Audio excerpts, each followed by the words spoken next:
Everyone, welcome back to my channel. আবার আমি তোমাদের কাছে একটা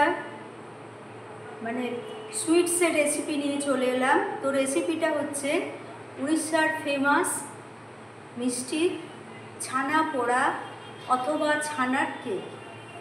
তো ছানা পোড়া অথবা ছানার কেক করতে গেলে কী লাগে ইনগ্রেডিয়েন্টসগুলো তোমাদের আমি দেখিয়ে দিচ্ছি। এটা হচ্ছে আমি ছানাটা কাটিয়ে রেখেছি। এটা আমুল গোল্ড মিল্ক থেকে ছানাটা কাটানো, 1 কেজি দুধের ছানা। এইটা হচ্ছে সুগার পেস্ট। এটা হচ্ছে একটুখানি অল্প দুধ, যেগুলো লাগবে করতে গেলে। এটা হচ্ছে একটা 10 টাকার আমুল স্প্রে, আর এটা হচ্ছে রোজ ওয়াটার। ওকে, তো আমি এবার শুরু করছি। আমি কিভাবে করছি তোমাদের দেখাবো। এইখানে দেখো ছানাটা আমি নিয়ে নিয়েছি।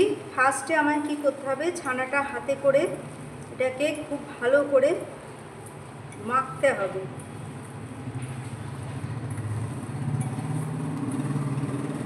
এই রেসিপিটা খেতে তো ভীষণই ভালো। আর আমরা পুরী তো আমরা সবাই গেছি, একবার না একবার জীবনে পুরী আমরা সবাই গেছি।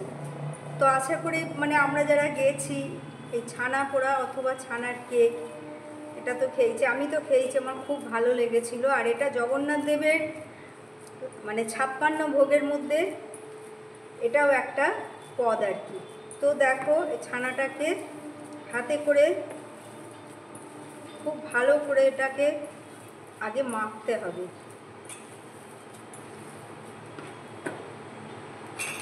এর মধ্যে আমি দিয়ে দিচ্ছি আমুল স্প্রেটা।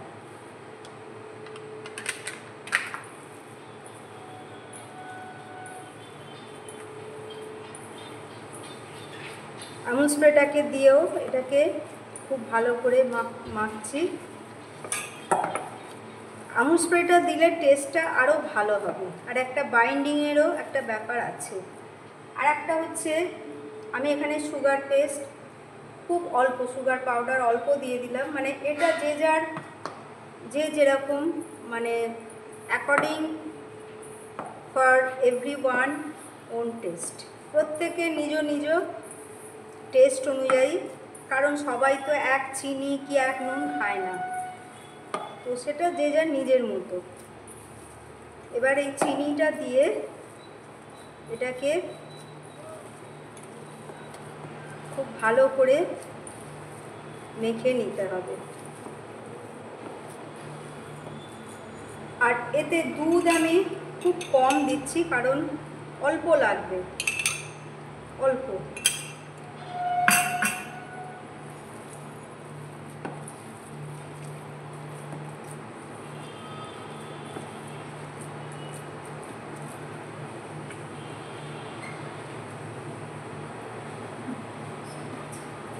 আর এইখানে আমি দিয়ে দিচ্ছি, এটা হচ্ছে ছোট এলাচের গুঁড়ো,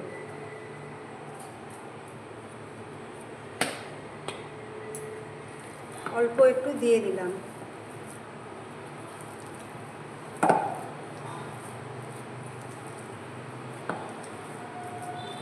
তোমরা দেখতে পাচ্ছ? হ্যাঁ, এইবারে আমি দেবো খুব অল্প একটুখানি গোলাপ জল। এটা তোমরা স্কিপ করতেও পারো, বাট আমার মনে হয় দিলে এটা টেস্টটা আরও ভালো হবে।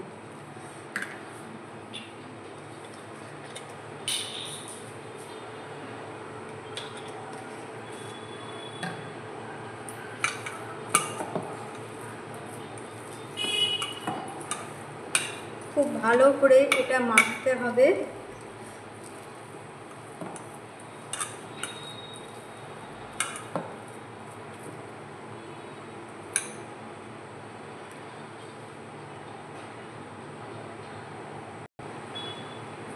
এটাকে আরও একটু ভালো করে মেখে নিচ্ছি।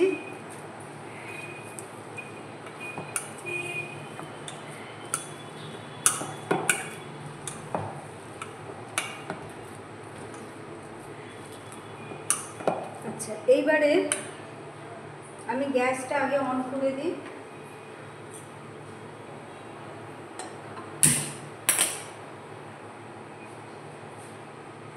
এই যে কেক বানানোর ট্রেটা আমি নিয়ে নিয়েছি। এখানে আগে থাকতেই আমি দিয়ে রেখেছিলাম, এটা সানড্রপ দেওয়া আছে, এটা বাটার পেপার, আর এর ওপরটাতেও সানড্রপ দিয়ে আমি মানে ব্রাশ করে দিয়েছি।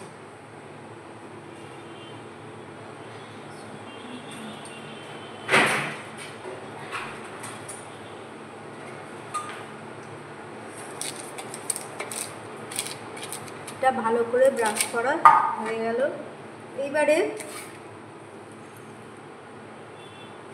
এটা এর উপরে ভেতর দিয়ে দিচ্ছি।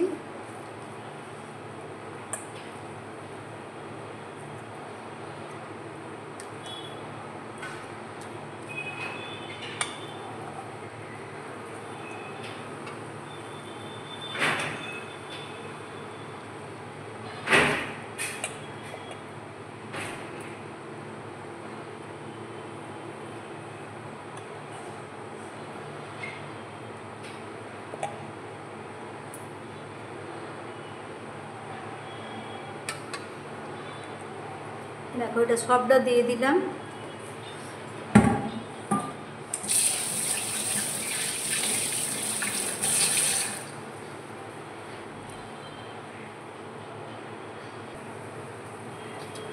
এটা দেখছো মানে যেটা আমি ছানার যে ব্যাটারটা করলাম ছানা দিয়ে, মানে ছানা পোড়া অথবা ছানার কেক, তো এই ব্যাটারটা আমি এর মধ্যে দিয়ে দিয়েছি।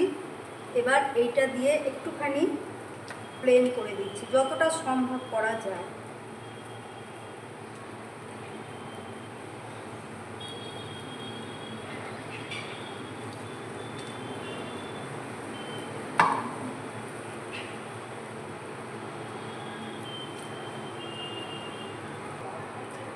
এবারে এইটা আমি কড়াতে যে স্ট্যান্ডটা দেওয়া আছে আমি তার উপরে এটাকে বসিয়ে দিলাম।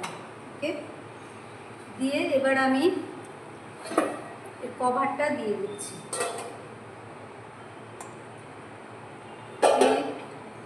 এটা প্রেস দেবার জন্য দিলাম। এবার অন্তত এটা হতে মানে 15 থেকে 20 মিনিট তো লাগবেই। তো আমি তারপর তোমাদের কাছে আবার আসবো। ওকে, সো ফ্রেন্ডস, আমাদের ছানা পোড়া অথবা ছানার কেক ইজ রেডি। দেখো আমি এটা দিয়ে দেখাচ্ছি, এটা পুরো ক্লিন, কিচ্ছু লেগে নেই, মানে এটা হয়ে গেছে। তো এটা এখন খুবই গরম আছে, এটা ঠান্ডা হলে আমি বার করে তোমাদেরকে আবার দেখাবো। ওকে,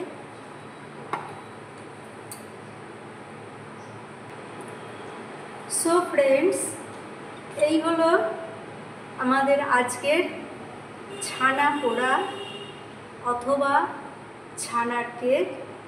উড়িষ্যার খুব ফেমাস মিষ্টি এটা, অ্যান্ড জগন্নাথ দেবের খুব প্রিয় মিষ্টি, মানে জগন্নাথ দেবের 56 ভোগের মধ্যে এটাও একটা পড়ে, ছানা পোড়া অথবা ছানা কেক। দেখো কি সুন্দর হয়েছে দেখতে। তো এইবার আমি এটা জগন্নাথ দেবকে, আমার ঠাকুর ঘরে জগন্নাথ দেব আছেন, আমি তাকে ভোগ লাগাবো। ওকে, তো আজকের মতো আমার রেসিপি আমি এইখানেই শেষ করলাম। আবার তোমাদের কাছে নতুন কোনো রেসিপি নিয়ে আসবো। তো সো ফ্রেন্ডস, যদি আমার রেসিপি তোমাদের ভালো লাগে অবশ্যই আমার চ্যানেলটা সাবস্ক্রাইব করো, আমার পাশে থেকো, and share and like with your friends and family. Take care all my friends. Good night and bye bye.